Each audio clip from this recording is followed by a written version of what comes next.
നാമം ജപായനം പുണ്യം നിരുപമദീപാങ്കുരം പോലെ സ്വരശ്രുതിലയവരമതുലം ദീവാങ്കണം മോക്ഷസംഗീതസാരം നീളും വഴിത്താരയിൽ ജീവതാരം മന്ത്രാലാപം മായാവിൻ നിൻ പ്രസാദം.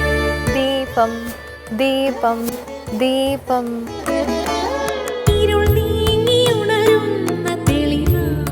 ഏവർക്കും സന്ധ്യാദീപത്തിലേക്ക് സ്വാഗതം.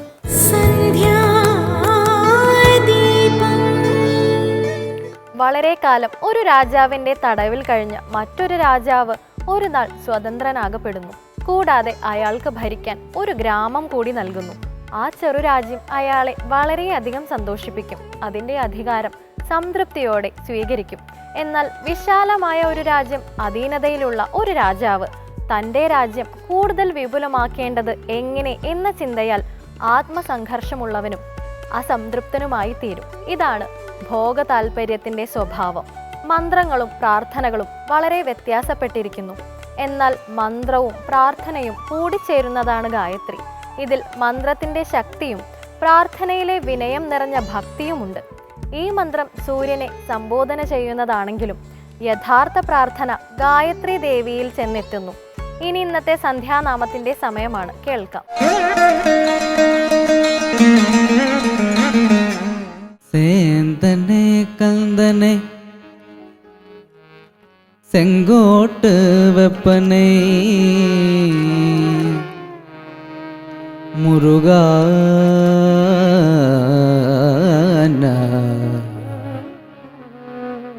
சேந்தனை கந்தனை செங்கோட்டு வெப்பனை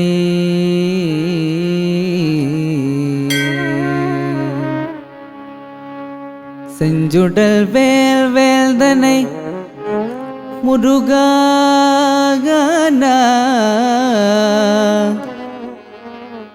செஞ்சுடல் வேல் வேல்தனை விளங்கும் வள்ளி கல்தனை கல்த கடம்பனை காண்மயில் வாகனனை சாந்துனை போகும் மறுவாதவர்க்கு ஒழுதாவில்லையே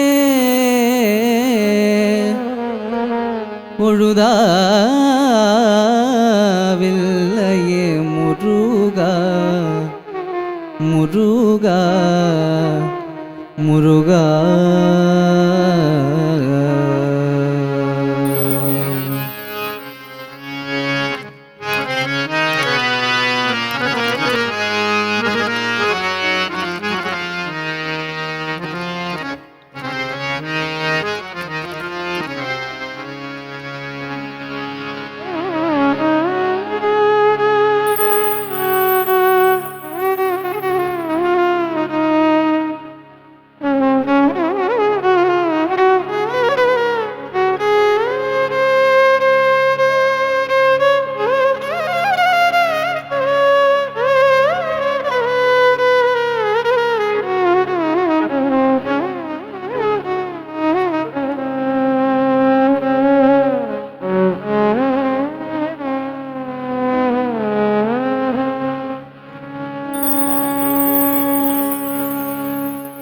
கனவிலும் பழனி எங்கள் நினைவிலும் பழனி, கனவிலும் பழனி எங்கள் நினைவிலும் பழனி, கனவிலும் பழனி எங்கள் நினைவிலும் பழனி, கனவிலும் பழனி எங்கள் நினைவிலும் பழனி. கனகராஜன் கனவில் வந்த ஸ்கந்தன் வாழும் பழனி, கனகராஜன் கனவில் வந்த ஸ்கந்தன் வாழும் பழனி, கனகராஜன் கனவில் வந்த ஸ்கந்தன் வாழும் பழனி, கனகராஜன் கனவில் வந்த ஸ்கந்தன் வாழும் பழனி.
കൊണ്ടാടിടുവാർ കണ്ടെടുത്ത പഴനി കവടി കൊണ്ടാടിടുവാർ കണ്ടെടുത്ത പഴനി കവടി കൊണ്ടാടിടുവാർ കണ്ടെടുത്ത പഴനി കവടി കൊണ്ടാടിടുവാർ കണ്ടെടുത്ത പഴനി ദേവർ മുനിവർ തേടിയാടി പാടി വന്ന പഴനി ദേവർ മുനിവർ തേടിയാടി പാടി വന്ന പഴനി ദേവർ മുനിവർ തേടിയാടി പാടി വന്ന പഴനി ദേവർ മുനിവർ തേടിയാടി പാടി വന്ന പഴനി കനവിലും പഴനി എങ്കൾ നിലവിലും പഴനി കനവിലും പഴനി എങ്കൾ നിലവിലും പഴനി കനവിലും പഴനി എങ്കൾ നിലവിലും പഴനി കനവിലും പഴനി എങ്കൾ നിലവിലും പഴനി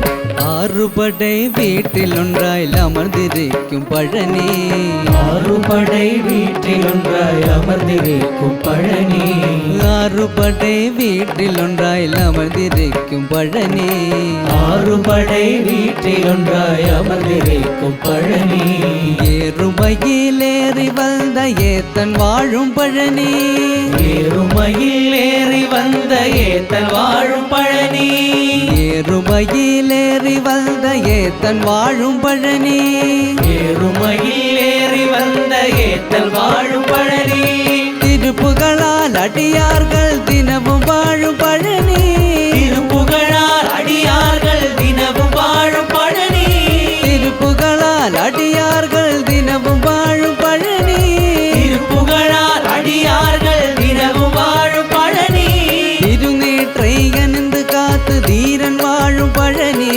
തിരുനീട്ടേ അനന്ത് കാത്ത് ധീരൻ വാഴും പഴനി തിരുനീട്ടൈകനന്ത് കാത്ത് ധീരൻ വാഴും പഴനി തിരുനീട്ടേ അനന്ത് കാത്ത് ധീരൻ വാഴും പഴനി കനവിലും പഴനി എങ്കൾ നിലവിലും പഴനി കനവിലും പഴനി എങ്കൾ നിലവിലും പഴനി കനകരാജൻ കനവിൽ വന്ന സ്കന്ദൻ വാഴും പഴനി കനകരാജൻ കനവിൽ വന്ന സ്കന്ദൻ വാഴും പഴനി കനവിലും പഴനി എങ്കൾ നിലവിലും പഴനി കനവിലും പഴനി എങ്കൾ നിലവിലും പഴനി കനവിലും പഴനി എങ്കൾ നിലവിലും പഴനി കനവിലും പഴനി എങ്കൾ നിലവിലും പഴനി.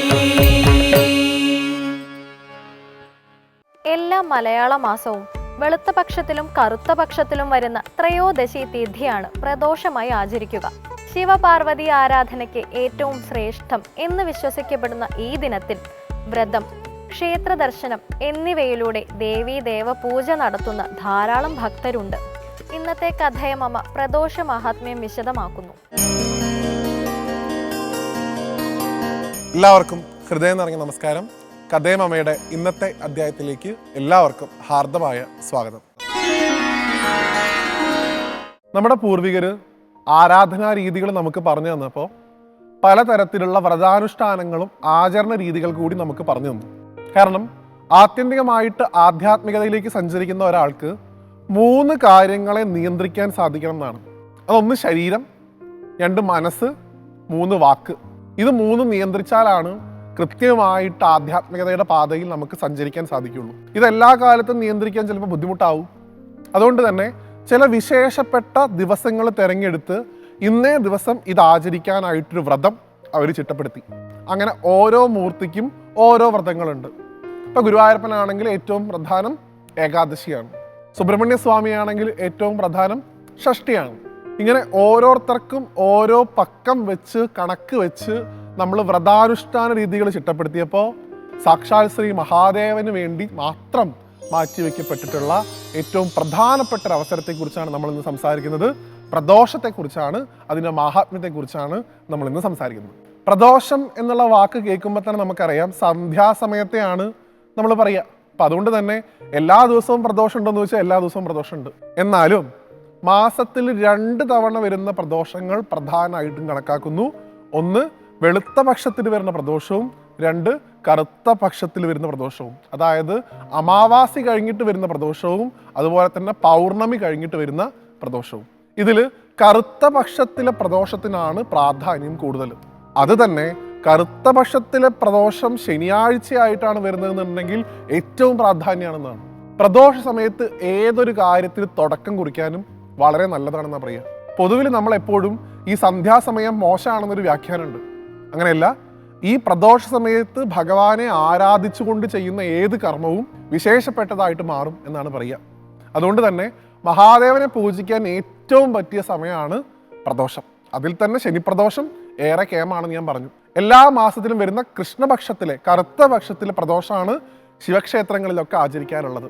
അതെന്താണ് അതിൻ്റെ സങ്കല്പം എന്ന് ചോദിച്ചു കഴിഞ്ഞാൽ, ആ പ്രദോഷ സമയത്താണത്രേ ഭഗവാൻ ആനത്തോല് പുതച്ചുകൊണ്ട് പുലിത്തോൽ ഉടുത്തുകൊണ്ട് തൻ്റെ അർദ്ധാംഗിനിയായിട്ടുള്ള ശ്രീപാർവതിയെ രത്നത്തിൻ്റെ ഒരു പീഠം ഉണ്ടാക്കിയിട്ട് അതിൻ്റെ മുകളിൽ ഇരുത്തി ഭഗവതിക്ക് കാണാനായി ഭഗവാൻ ആനന്ദ നടനം ചെയ്യുന്ന സമയമാണത്രേ ഈ പ്രദോഷ സമയം. ആ സമയത്ത് ആ ഭഗവാന്റെ നൃത്തത്തിന് പിന്തുണ കൊടുക്കാനായി സകല ദേവന്മാരും ഭഗവാന്റെ കൂടെ ഉണ്ടാവുന്നതാണ്. ഭഗവാൻ നൃത്തം ചെയ്യുമ്പോൾ താളം പിടിക്കുന്നത് ബ്രഹ്മാവാണ് എന്നാണ് സങ്കല്പം. ഭഗവാൻ നൃത്തം ചെയ്യുമ്പോൾ മൃദംഗം വായിക്കുന്നത് വിഷ്ണുവാണ് എന്നാണ് സങ്കല്പം. ഭഗവാൻ നൃത്തം ചെയ്യുമ്പോൾ വീണ വായിക്കുന്നത് സരസ്വതി ദേവിയാണെന്നാണ് സങ്കല്പം. ഭഗവാൻ നൃത്തം ചെയ്യുമ്പോൾ പുല്ലാങ്കുഴൽ വായിക്കുന്നത് സാക്ഷാൽ ദേവേന്ദ്രനാണ് എന്നാണ് സങ്കല്പം. ഇവരുടെയൊക്കെ ഈ വാദനങ്ങൾ കേട്ട് ഭഗവാൻ നൃത്തം ചെയ്യുമ്പോൾ ഒപ്പം നന്ദിയും ഭൃങ്കിയും ഭഗവാന്റെ കൂടെ ഢോലക്കും ഢമരും ഒക്കെ മുഴക്കി നൃത്തം ചെയ്യാറുണ്ട് അത്രേ. അങ്ങനെ ഭഗവാൻ ഏറ്റവും സന്തോഷമായിട്ടിരിക്കുന്ന സമയമാണ് പ്രദോഷ സമയം. ഈ സമയത്ത് ശിവനെ ആരാധിച്ചാൽ ലഭിക്കാത്തതായിട്ടൊന്നും തന്നെ ഇല്ല എന്നാണ് പറയുക. അത്രയധികം ഭഗവാൻ സന്തോഷമായിട്ടിരിക്കുന്ന സമയം അത്രേ. അതുകൊണ്ട് തന്നെ ആ സമയത്ത് ശിവനെ ആരാധിച്ചു കഴിഞ്ഞാൽ ശിവപാർവതിമാരുടെ അനുഗ്രഹം ഉണ്ടാവുന്നതാണ്. ശിവന്റെയും പാർവതിയുടെയും അനുഗ്രഹം ഒരുമിച്ച് ലഭിക്കും ആ സമയത്ത് ഭഗവാനെ ആരാധിച്ചാൽ എന്നാണ്. എങ്ങനെയാണ് ഭഗവാനെ ആരാധിക്കാൻ സാധിക്കുന്നുണ്ടെങ്കിൽ ആ സമയത്ത് ശിവക്ഷേത്രങ്ങളിൽ പോയി അവിടെ നടക്കുന്ന പ്രദോഷ പൂജയിൽ പങ്കാളികളാവുക. സാധിക്കുമെങ്കിൽ ഭഗവാന് ഇളനീര് കൊണ്ട് ധാര കഴിക്കാം, തീർത്ഥം കൊണ്ട് ധാര കഴിക്കാം, പാല് കൊണ്ട് ധാര കഴിക്കാം, കുവളമാല ഭഗവാന് ചാർത്താം, ഭസ്മം കൊണ്ട് ഭഗവാനെ അഭിഷേകം ചെയ്യാം. ഇങ്ങനെയുള്ള കാര്യങ്ങളൊക്കെ ചെയ്തുകൊണ്ട് പ്രദോഷ പൂജയുടെ ഭാഗമായിട്ട് മാറാൻ സാധിക്കും. അതല്ല, ഇതൊന്നും ചെയ്യാൻ സാധിക്കില്ല, ക്ഷേത്രത്തിലും പോകാൻ സാധിക്കില്ല എന്നുണ്ടെങ്കിൽ ചെയ്യാൻ പറ്റുക ഭഗവാന്റെ പഞ്ചാക്ഷരം എത്ര തവണ നമുക്ക് ചൊല്ലാൻ സാധിക്കുമോ അത്രയും തവണ ഉറക്കെ നമഃശിവായ എന്നുള്ള മന്ത്രം ഘോഷിച്ച് ചൊല്ലിക്കൊണ്ടേയിരിക്കുക. പ്രദോഷ സമയം കഴിയുന്നത് വരെ ഏതാണ്ട് ഭദ്രകാളിയാമത്തിലേക്ക് കടക്കുന്ന സമയം വരെ നമുക്ക് ചൊല്ലാൻ സാധിക്കുമെങ്കിൽ അത്രയും നല്ലത്. പഞ്ചാക്ഷരം ചൊല്ലിയാൽ മാത്രം തന്നെ ഭഗവാന്റെ പ്രീതി ഉണ്ടാവുന്നതാണ്. അപ്പോൾ പ്രദോഷ സമയത്ത് ഭഗവാനെ അത് ചൊല്ലി ആരാധിക്കുകയാണെങ്കിൽ കിട്ടുന്ന ഗുണങ്ങളെക്കുറിച്ച് ചിന്തിച്ചു നോക്കൂ. ഇതൊക്കെ ചെയ്തു കഴിഞ്ഞാൽ എന്ത് കിട്ടും? എല്ലാ തരത്തിലുള്ള അഭീഷ്ടങ്ങളും ഭഗവാൻ നടത്തി തരും. ഒരു തരത്തിലുള്ള ദാമ്പത്യ പ്രശ്നങ്ങൾ ഉണ്ടാവില്ല, ഒരു തരത്തിലും സന്താന സൗഖ്യത്തിൻ്റെ ബുദ്ധിമുട്ടുകൾ ഉണ്ടാവില്ല. എല്ലാ തരത്തിലുള്ള ഐശ്വര്യങ്ങളും നൽകി ഭഗവാൻ ആ കുടുംബത്തെ അനുഗ്രഹിക്കും എന്നാണ് പറയുക. പ്രദോഷം വ്രതമായിട്ടെടുക്കുന്ന രീതിയുണ്ട്. പ്രദോഷത്തിൻ്റെ തലേന്ന് തുടങ്ങി പ്രദോഷ ദിവസം പൂർണ്ണോപവാസമായിട്ടെടുത്ത് പ്രദോഷത്തിൻ്റെ പിറ്റേ ദിവസം പാരണ കഴിച്ച് അവസാനിപ്പിക്കുന്ന രീതിയാണ് പ്രദോഷവ്രതം. അങ്ങനെ എടുക്കുന്ന ആൾക്കാരുണ്ട്. എന്തായാലും മഹാദേവനെ ആരാധിക്കാൻ സാധിക്കുന്ന ഏറ്റവും നല്ല സമയമായിട്ടാണ് പ്രദോഷത്തെ കണക്കാക്കുന്നത്. അതുകൊണ്ട് ദയവായിട്ട് ആ സമയത്ത് മറ്റു തരത്തിലുള്ള കാര്യങ്ങളിൽ ഏർപ്പെടാനും പാടില്ല എന്നും പഴമക്കാരും മഹാത്മാക്കളും പറയാറുണ്ട്. ലൗകികമായിട്ടുള്ള സംബന്ധമായിട്ടുള്ള വിഷയങ്ങളൊന്നും തന്നെ ആ സമയത്ത് ചിന്തിക്കരുതെന്നാണ്. മഹാഭാഗവതത്തിൽ ഒരു കഥ പറയുന്നുണ്ട്. കശ്യപ മഹർഷിയോട് അസുരമാതാവായിട്ടുള്ള തിഥി പ്രദോഷ സമയത്ത് ഒരു കുട്ടിയെ ആവശ്യപ്പെടും. അങ്ങ് എൻ്റെ കൂടെ ദാമ്പത്യ ബന്ധത്തിൽ ഏർപ്പെട്ട് എനിക്ക് ഈ സമയത്ത് ഒരു കുട്ടിയെ വേണം. കശ്യപ മഹർഷി അദ്ദേഹത്തോട് പറയുന്നുണ്ട്, ഇത് മഹാദേവനെ ആരാധിക്കേണ്ട സമയമാണ്, ഈ സമയത്ത് ഇങ്ങനത്തെ കാര്യങ്ങളൊന്നും ചെയ്തുകൂടാന്ന്. എവിടെ? കശ്യപനെ കൊണ്ട് നിർബന്ധിച്ച് ആ സമയത്ത് ഒരു പുത്രോത്പാദനം നടത്തും. ആ കുട്ടികളാണ് ലോകം കണ്ട ഏറ്റവും വലിയ ക്രൂരന്മാരായിട്ട് ജനിക്കുന്നത്, ഹിരണ്യാക്ഷനും ഹിരണ്യകശിപുവും. അപ്പോൾ ഈശ്വരാരാധന ചെയ്യേണ്ട സമയത്ത് അത് ചെയ്യുക. മറ്റുള്ള സമയങ്ങളിലാണ് ലൗകികമായിട്ടുള്ള കാര്യങ്ങൾക്കൊക്കെ നമ്മൾ ശ്രദ്ധ കൊടുക്കേണ്ടത്. അതൊന്നും വേണ്ടെന്നല്ല, പക്ഷെ പ്രദോഷം ഒരിക്കലും അങ്ങനെയുള്ള കാര്യങ്ങൾക്കൊന്നും വിധിച്ചിട്ടുള്ളതല്ല. ഇന്ന് നമ്മളുടെയൊക്കെ ഗൃഹങ്ങളിൽ തന്നെ പ്രദോഷ സമയത്ത് ആരാധന അല്ലാതെ മറ്റു കാര്യങ്ങളൊക്കെയാണ് നടന്നുകൊണ്ടിരിക്കുന്നത്. അതും ഒരു തരത്തിൽ ലൗകികമായിട്ടുള്ള വിഷയങ്ങൾ ചെയ്യുന്നത് തന്നെയാണ്. അതുകൊണ്ട് കൃഷ്ണപക്ഷത്തിലെ പ്രദോഷ ദിവസമെങ്കിലും ഭഗവാന്റെ നാമങ്ങൾ ഉറക്കെ കീർത്തിച്ചുകൊണ്ട് പഞ്ചാക്ഷരം ജപിച്ചുകൊണ്ട് പ്രദോഷത്തിൻ്റെ ഭാഗമാവാനുള്ള ഭാഗ്യം നമുക്ക് ഭഗവാൻ തരട്ടെ എന്ന് ഭഗവാനോട് പ്രാർത്ഥിച്ചുകൊണ്ട് ആ പ്രദോഷത്തിൻ്റെ പുണ്യം ശ്രീ മഹാദേവൻ്റെ അനുഗ്രഹത്താൽ നമുക്കും നമ്മുടെ കുടുംബത്തിനും ഉണ്ടാവട്ടെ എന്ന് ഭഗവാനോട് അപേക്ഷിച്ചുകൊണ്ട് ഈ അധ്യായത്തിൽ നിന്ന് വിടവാകുന്നു. വീണ്ടും കാണുന്നതുവരെ എല്ലാവർക്കും നന്ദി, നമസ്തേ. ചികിത്സയുമായി ബന്ധപ്പെട്ട് ചില ആചാരങ്ങൾ നിലനിൽക്കുന്ന ക്ഷേത്രങ്ങൾ ഇന്നുമുണ്ട്. തകഴിയിലെ എണ്ണ, അച്ഛൻ കോവിലിലെ മുഴുക്കാപ്പ് ചാർത്തിയ ചന്ദനം, തീർത്ഥം മുതലായവ ഇന്നും ഔഷധങ്ങളായി കണക്കാക്കപ്പെടുന്നു. ആത്മവിശ്വാസം ചികിത്സയിലെ ഒരു പ്രധാന ഘടകമായതിനാൽ ഇത്തരം അപകടകരമല്ലാത്ത വിശ്വാസങ്ങളെ തള്ളിക്കളയേണ്ടതില്ല. ഏതായാലും മനോസംഘർഷങ്ങളെ ലഘൂകരിക്കാൻ കെൽപ്പുള്ള ആതുരാലയങ്ങൾ തന്നെയാണ് ക്ഷേത്രങ്ങൾ. ഇനി ഇന്നത്തെ ദീപാരാധന കാഴ്ചയ്ക്കായി ക്ഷേത്രാങ്കണത്തിലേക്ക് പോകാം.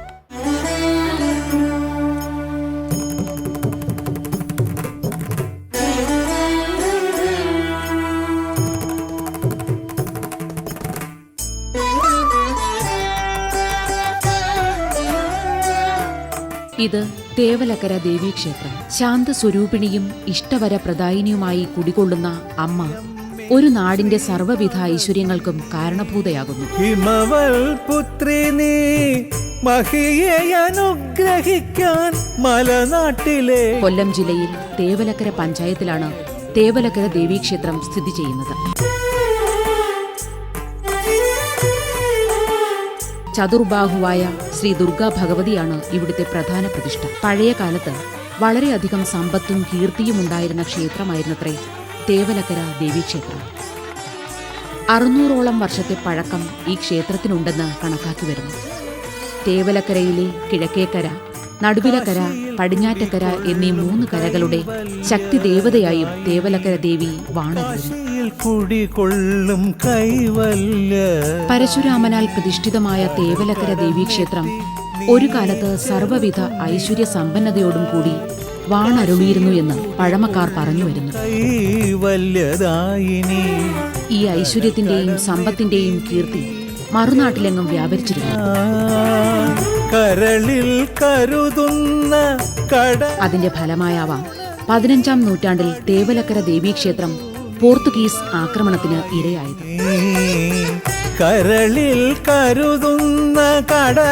തേവലക്കര ദേവീക്ഷേത്രത്തിന്റെ ചരിത്രത്തിൽ ഇന്ന് ഓർമ്മിക്കപ്പെടുന്ന പ്രധാന സംഭവം പോർത്തുഗീസുകാരുടെ ആക്രമണമാണ്.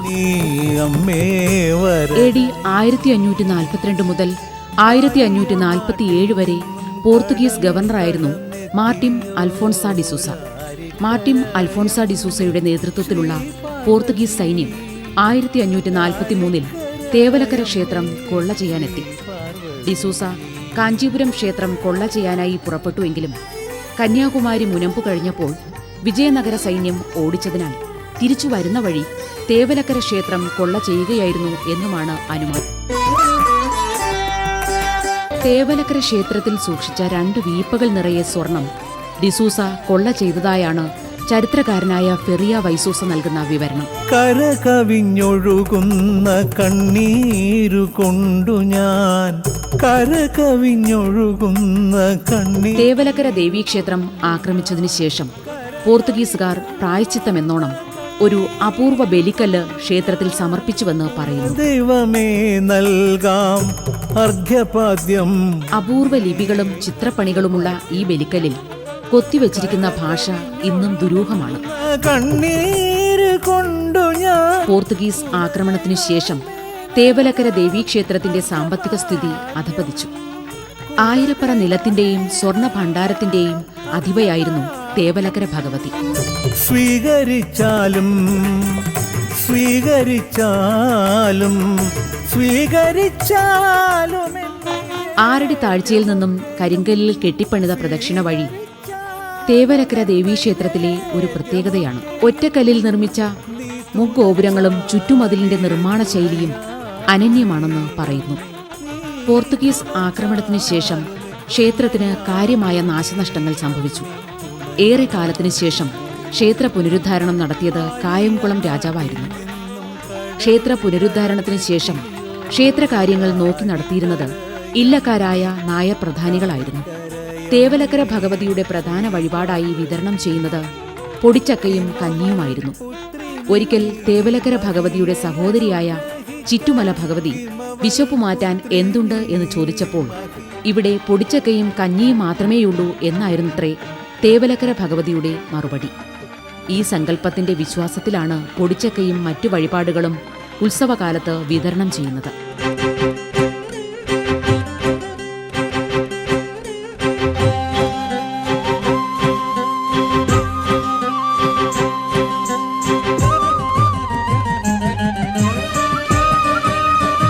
ചതുർബാഹുവായ ദുർഗാദേവിയുടെ വിഗ്രഹം പീഠമടക്കം 5 അടിയോളം പൊക്കമുള്ളതാണ്. സോപാനത്തിന്റെ പടിയിൽ ചെല്ലാതെ വിഗ്രഹം കാണാൻ കഴിയില്ല.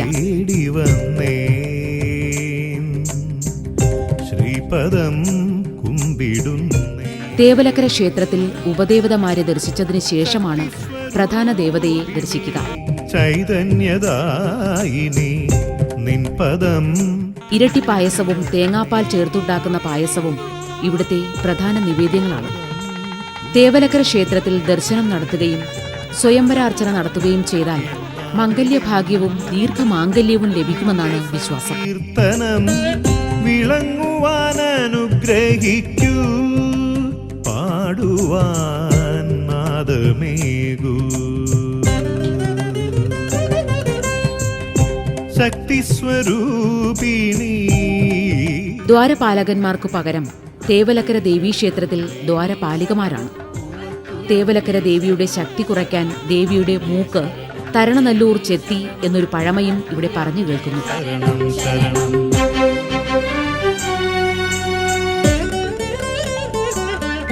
തിരുവിതാംകൂർ രാജവംശത്തിന്റെ പ്രധാന തന്ത്രിയായിരുന്ന തരണനെല്ലൂർ ക്ഷേത്രത്തിൽ നിന്നും പകുതി ശക്തി ആവാഹിച്ചു കൊണ്ടുപോയി എന്നും പറയപ്പെടുന്നു.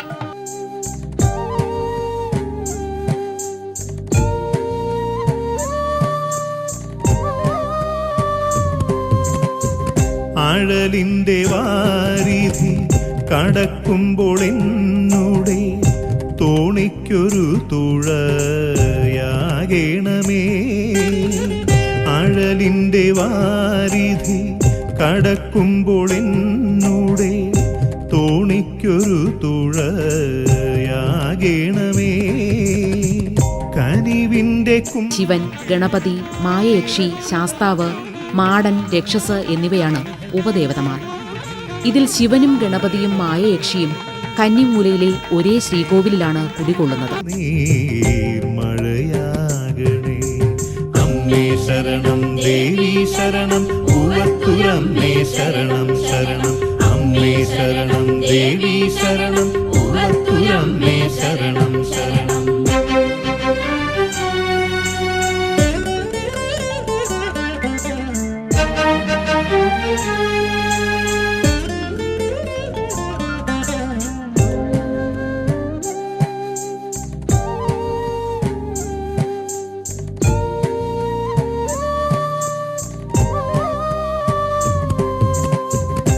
കാരുണ്യമല്ലോ നിൻ മഹത്വമെന്നറിഞ്ഞു ഞാൻ, എൻ കരളിലല്ലോ നിൻ ഭക്തിയെല്ലാം. കാരുണ്യമല്ലോ നിൻ മഹത്വമെന്നറിഞ്ഞു ഞാൻ, എൻ കരളിലല്ലോ നിൻ ഭക്തിയെല്ലാം. മനസ്സിൻ കോവിലിൽ എന്നുമെന്നും ഒളിയായി തെളിയും പരമ്പൊരുളേ, ഒളിയായി തെളിയും പരമ്പൊരുളേ. ശക്തിസ്വരൂപിണി